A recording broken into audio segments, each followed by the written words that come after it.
মহাপুৰুষ শ্ৰীমন্ত শংকৰ গুৰুজনাৰ পৰিণাতি শ্ৰী শ্ৰী দামোদৰদেৱ আতাপ্ৰভুৰ দ্বাৰা 1650 চনত 1572 শকত প্ৰতিষ্ঠিত অসমৰ অন্যতম প্ৰাচীন মহাপুৰুষীয় সত্ৰ শ্ৰী শ্ৰী নৰৱাকুজি সত্ৰ। এই সত্ৰখনি মৰিগাঁও জিলাত অৱস্থিত, বটদ্ৰৱাৰ নিচেই কাষতে অৱস্থিত। এই সত্ৰখনি প্ৰতিষ্ঠাৰ আঁৰত এটা মনোৰম কাহিনী আছে। গুৰুজনাৰ বটদ্ৰৱা পৰিত্যাগ কৰি যেতিয়া বিভিন্ন ঠাইৰে শেষত গৈ ভেলা মধুপুৰ সত্ৰত ইহলীলা সম্বৰণ কৰিলে, সেই সময়ৰ পৰা বহু বছৰ ধৰি গুৰুজনাৰ জন্মস্থান বটদ্ৰৱা পৰিত্যক্ত অৱস্থাত আছিলে। আৰু সেই কথাটো তেখেতসকলৰ গুৰুৰ পৰিয়ালৰ কোনো লোকে বৰদোৱা উদ্ধাৰৰ কথা চিন্তা কৰা নাছিল যদিও আই কালিন্দীৰ মুখেৰে শুনা বটদ্ৰৱাৰ বিৱৰণ অনুসৰি এটা সময়ত শ্ৰী শ্ৰী দামোদৰ আতা আৰু আই কনকলতাই বৰদোৱা পুনৰুদ্ধাৰৰ কথা পৰিকল্পনা কৰি নাৱেৰে উজাই আহি এটা সময়ত আজিৰ যিখন কুজি সত্ৰ, নৰৱা কুজি সত্ৰ, এইখন সেই সময়ত গুৰুজনাৰ পেহাক বুঢ়াখাৰ ঘৰ আছিলে এই ঠাইখণ্ড। আৰু সেই ঠাইখণ্ডতে আহি পেলাই তাৰাসৱ উপস্থিত হৈ এই সত্ৰৰ গাতে লাগি থকা, উত্তৰ দিশে লাগি থকা যিখন ঐতিহাসিক বিল কুজি বিলখনকে আকাশী গংগা অনুমান কৰি পেলাই তেখেতসকলে ইয়াতে নাও বান্ধিছিল আৰু ইয়াত থাকি মেলি বটদ্ৰৱাৰ অনুসন্ধানৰ কাৰ্যসূচী আৰম্ভ কৰিছিল। তেখেতসকলে ৰাতি থাকিবৰ কাৰণে যেতিয়া ইয়াত ব্যৱস্থা কৰিলে, চাউল সিজাবৰ কাৰণে যিটো উধানৰ প্ৰয়োজন হয়, চৌকা, আমাৰ যিটো চৌকা বুলি কওঁ, উধান কৰ্দৈ গছৰ ডালৰ খুঁটিৰ পৰা তৈয়াৰ কৰিছিল। আৰু সেই জুয়ে পুৰা উধানৰ খুঁটিৰ পৰাই গছ হৈ পেলাই এতিয়া সেই গছজোপা অসমৰ ইতিহাসত অন্যতম প্ৰাচীন গছ, 375 বছৰ ধৰি এই সত্ৰত বিৰাজমান হৈ আছে, যিজোপাক আমাৰ সত্ৰৰ অক্ষয় বৃক্ষ হিচাপে পৰিচিত। আমাৰ ইয়াতে এটা সুন্দৰকৈ ইয়াত যিবিলাক প্ৰাচীন সম্পদ আছে, আমি এতিয়া য'ত উপস্থিত হৈ আছোঁ, এই প্ৰাচীন সম্পদসমূহ, সত্ৰীয়া প্ৰাচীন সম্পদসমূহ, 250ৰো অধিক সাঁচিপতীয়া, তোলাপতীয়া বিভিন্ন ধৰণৰ পুথি আছে। অসমৰ অন্যতম একমাত্ৰ সচিত্ৰ অনাদিপাতন পুথিখন এই সত্ৰৰে। একেদৰে ইয়াত এতিয়া আমাৰ মলেচা ৰাজবংশৰ 9ম শতিকাৰ অৰ্থমুদ্ৰা সত্ৰৰ নিচেই কাষতে মাটি খান্দোতে শ্ৰমিকসকলে পাইছিল। সেইবোৰ পৰৱৰ্তী সময়ত চৰকাৰে যদিও বা লৈ গ'ল, আমি শেহতীয়াকৈ এটা মুদ্ৰা আমি লাভ কৰিছিলোঁ। সেই মুদ্ৰাটো আমাৰ ইয়াত সংৰক্ষণ হৈ আছে। এইটো হৈছে 9ম শতিকাৰ মলেচা ৰাজবংশৰ এইটো অৰ্থমুদ্ৰা। এই মুদ্ৰাটো বয়স এতিয়া 1200 বছৰ। ইয়াৰ ঐতিহাসিক মূল্য বহু কোটি টকা হ'ব। আমি ইয়াতে সংৰক্ষণ কৰিছোঁ। একেদৰে এই ভাগ চোঁৱৰ, সুগৰি পহুৰ নোমেৰে তৈয়াৰ কৰা এই ভাগ চোঁৱৰ। এই ভাগ আগৰ দিনত ৰজাসকলক বিচি থকা, আৰু আমাৰ সত্ৰত হ'ল কি, গোসাঁইক বিচিবৰ কাৰণে এই চোঁৱৰ ভাগ ব্যৱহাৰ কৰা হয়। প্ৰধানত আমাৰ যেতিয়া বহাগ বিহুত গোসাঁই বিহুৰ দিনাখন গোসাঁইক এই চোঁৱৰেৰে নীতিগতভাৱে বিচনী মৰাৰ বিচাৰ পিছতহে আমাৰ সাধাৰণ নাগৰিকে গাত বিচনী মাৰে। একেদৰে এই ভাগ ডাবৰ। এই ডাবৰ ভাগ হৈছে কি, যে ভগৱন্ত কৃষ্ণক স্নান কৰোৱা পাত্ৰ। আমাৰ সত্ৰত যি গোবিন্দ বিগ্ৰহ আছে, এই গোবিন্দ বিগ্ৰহক যেতিয়া বিভিন্ন সেৱা সকামত স্নান কৰোৱা হয়, নৱবস্ত্ৰ পৰিধান কৰোৱা হয়, তাৰ আগত ইয়াত ফুল, তুলসী, গাখীৰ ইত্যাদি এই থালত লৈ পেলাই তেখেতক ইয়াত উঠাই লৈ তেখেতক স্নান কৰোৱা হয়। একেদৰে ইয়াতে অন্যান্য বহুত বস্তু আছে। ইয়াতে সৰু শিলৰ চুঙি এটা আছে, আগত সত্ৰসমূহ সুৰক্ষাৰ কাৰণে ব্যৱহাৰ হোৱা সৰু শিলৰ চুঙি। একেদৰে চন্দনৰ পতা আছে। সেইবিলাক হেঙুল হাইতালৰ পতা আছে বিভিন্ন ধৰণৰ চাওকচোন সৰু সৰু অথচ অত্যন্ত ভাল লগা যে তাতে সেইবিলাক সৰু সৰু শিলগুটিবিলাক আছে সেইবিলাক পতা গুটি আৰু তাই হেঙুল হাইতাল আগৰটো হেঙুল হাইতাল সকলো ক্ষেত্ৰতে প্ৰয়োগ হৈছিলে গতিকে হেঙুল হাইতালৰ কাৰণে সেইখিনি এই পতাবিলাক ইয়াতে আছে এক গুৰুকৰণী একেদৰে আমাৰ সত্ৰত ৰাইজৰ মুখত শুনি অহা মতে আমাৰ ইয়াত যিভাগ গুৰু পানৈ বা গুৰু খৰম আছে আমি শুনামতে গুৰুজনাৰ পেহাকৰ ঘৰলৈ গুৰুজনা একুৰি এবাৰতকৈ অধিক কাল ইয়ালৈ আহিছিলে বিভিন্ন ধৰ্মতত্ত্বৰ কথা বুঢ়াখাৰ লগত আলোচনা হৈছিল আৰু সেই গুৰুজনাই পিধা খৰম আমাৰ ইয়াত সংৰক্ষিত হৈ আছে যাক আমি সুন্দৰকৈ সজাই থৈছোঁ ইয়ালৈ অহা দৰ্শনাৰ্থীসকলে সেই পাদুকাত বা খৰমত সেৱা লৈ ধন্য হয় এই সম্পদবিলাককে লৈ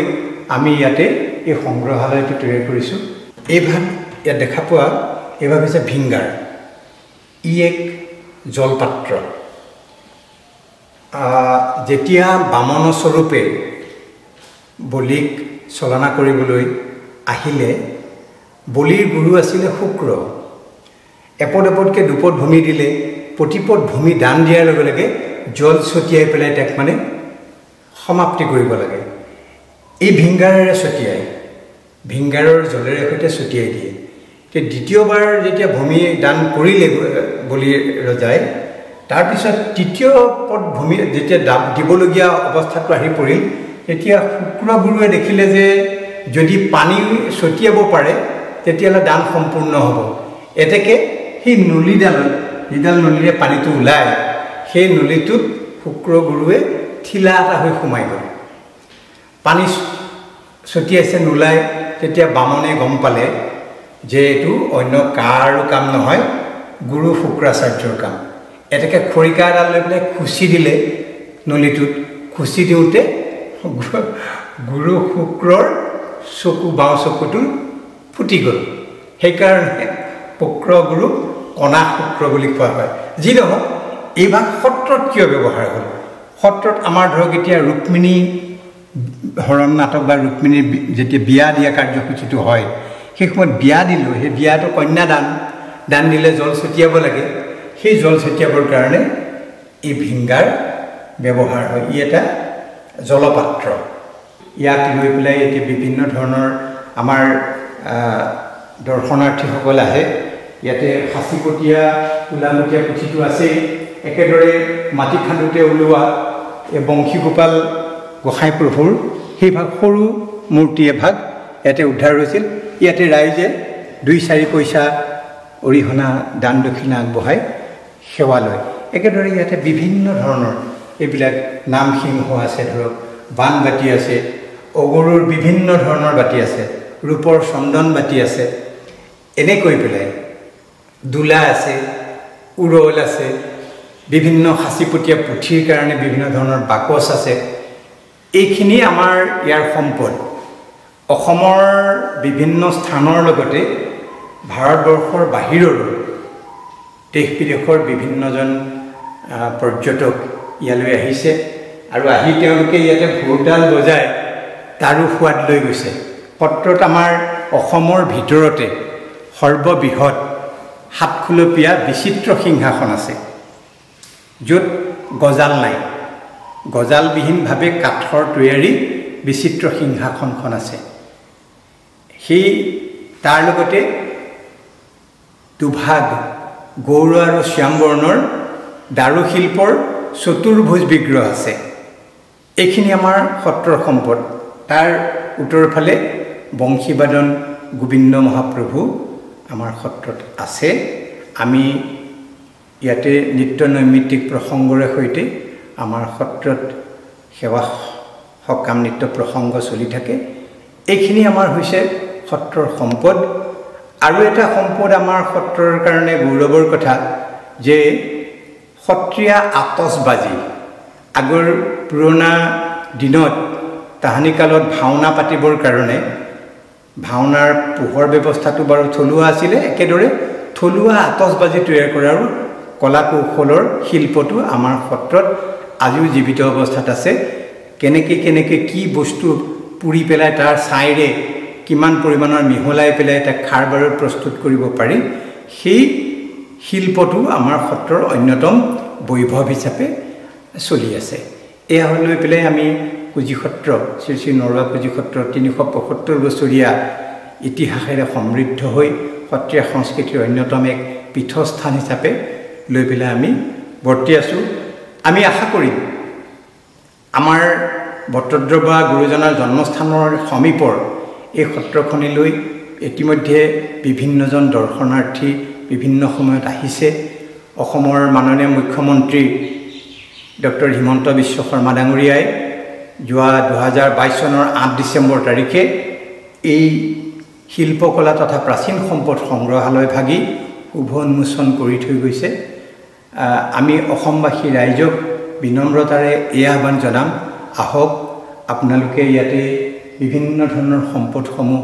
দেখিবলৈ পাব আজি নৱপ্ৰজন্মই নেদেখা সম্পদসমূহ আমাৰ মাজত আমি সংৰক্ষণ কৰি ৰাখিছোঁ এইসমূহে বিদ্যায়তনিক দিশতো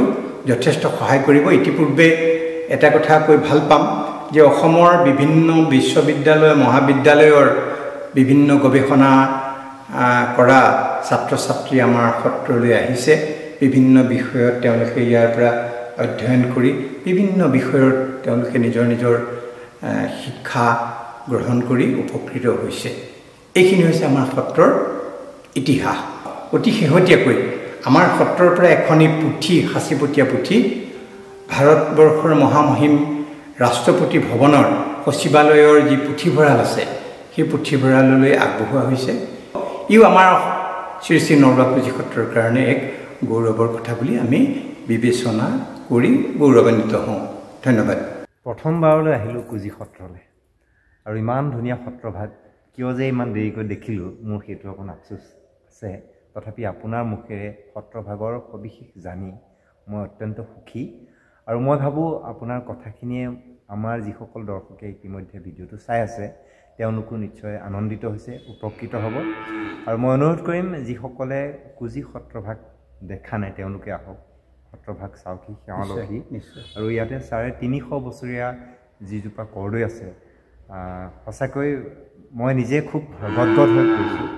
লগতে মিউজিয়াম ভাগো আছে বৰ সুন্দৰ লাগিল আৰু আপুনি যিখিনি তথ্য দিলে এই তথ্যখিনিৰ বাবে মই চিৰ কৃতজ্ঞ হৈ ৰ'লোঁ আপোনাক ঈশ্বৰে কুশলে ৰাখক তাৰে কামনা কৰি আজি ভিডিঅ'টো ইয়াতে সামৰিব বিচাৰিছোঁ ধন্যবাদ আপোনাৰো কুশল কামনা কৰিলোঁ হয় ধন্যবাদ